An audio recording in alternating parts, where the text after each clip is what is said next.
কাচকলৰে বনোৱা চিপছৰ ৰেচিপি এটা লৈ আপোনালোকৰ মাজলৈ আহিছোঁ। বলকচোন ৰেচিপিটো আৰম্ভ কৰোঁ।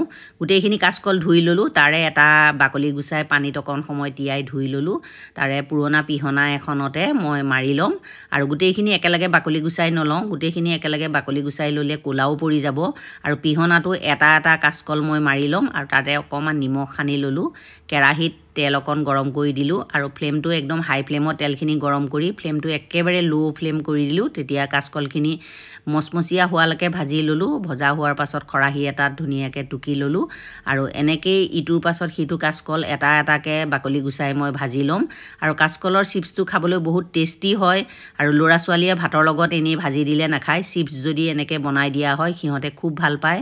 আমাৰ শিৱাঞ্চতে যে এনেকৈ চিপছ খাই খুব ভাল পায় আৰু সেইকাৰণে মই এনেকৈয়ে চিপছ বনাই পেলাই থৈ দিওঁ। এয়াৰটাইট কণ্টেইনাৰত ভৰাই থ'লে 1 মাহলৈ ধুনীয়া হৈ থাকে।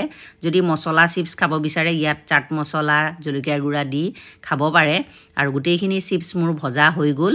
ৰেচিপিটো কেনে পালে জনাব। যদি ৰেচিপিটো ভাল পায় লাইক কমেণ্ট ছাবস্ক্ৰাইব শ্বেয়াৰ কৰি দিব। আজিলৈ ইমানেই।